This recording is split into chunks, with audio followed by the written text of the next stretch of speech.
ഈമാൻ എന്ന് പറഞ്ഞാൽ എന്താ?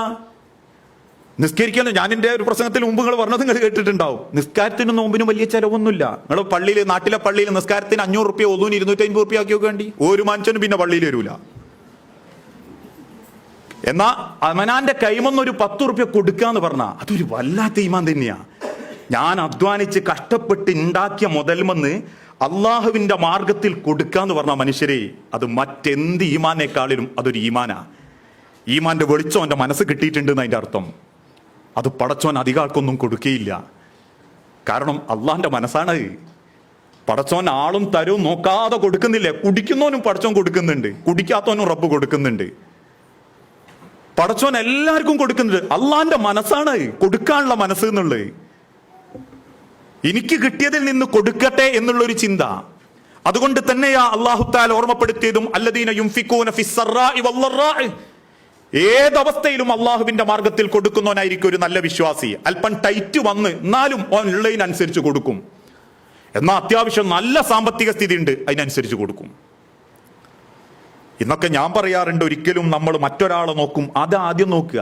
ഒരാൾ നമ്മളോട് എന്തെങ്കിലും ഒരു ആവശ്യത്തിന് വരുമ്പോൾ ചോദിക്കും, ഔക്കറാജി എത്രയാ തന്ന്, മുഹമ്മദാജിയോ, രണ്ടിന്റെയും നടുവിൽ ഒരു ഈക്വലായിട്ട് നമ്മളങ്ങോട്ട് ഇട്ടിട്ട് അറിയും, അന്നെ അത്ര ഇരിക്കോ. എനിക്ക് പടച്ചോൻ തന്നയിൽ നിന്ന് കൊടുക്കട്ടെ അല്ലേ? നബി സല്ലല്ലാഹു അലൈഹി വസല്ലം ഒരിക്കൽ സഹാബത്തിനോട് ചോദിക്കുന്നുണ്ട്, സഹാബത്തെ, നിങ്ങൾക്ക് നിങ്ങളുടെ സ്വത്തിനോടാണോ ഇഷ്ടം, നിങ്ങളുടെ അനന്തര സ്വത്തിനോടാണോ ഇഷ്ടം? അപ്പൊ സഹാബത്ത് ഇങ്ങനെ അത്ഭുതത്തോടെ ചിന്തിച്ചു. റസൂലുള്ളാഹി ഒരിക്കൽ കൂടി ചോദ്യം ആവർത്തിച്ചു, ഞാൻ നിങ്ങളോടും ചോദിക്കുകയാണ്, നിങ്ങൾക്ക് നിങ്ങളുടെ സ്വത്തിനോടാണോ ഇഷ്ടം, നിങ്ങളുടെ അനന്തര സ്വത്തിനോടാണോ ഇഷ്ടം?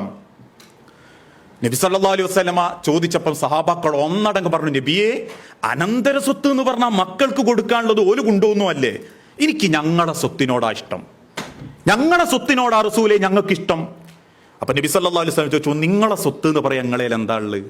നിങ്ങളുടെ സ്വത്ത് എന്ന് പറയാൻ നിങ്ങൾ തിന്നതേ ഉള്ളൂ, അത് നിങ്ങളതാ. നിങ്ങൾ ഉടുത്തതേ ഉള്ളൂ, അത് നിങ്ങളതാ. പിന്നെ നിങ്ങൾ അള്ളാഹുവിന്റെ മാർഗത്തിൽ കൊടുത്തതേ ഉള്ളൂ.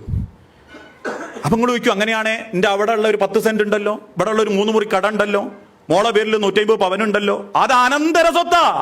നിങ്ങൾ ഇപ്പൊ ഇവിടെ കിടന്നു മരിച്ചുപോയാൽ അത് അനന്തര സ്വത്തായി മാറിക്കഴിഞ്ഞു.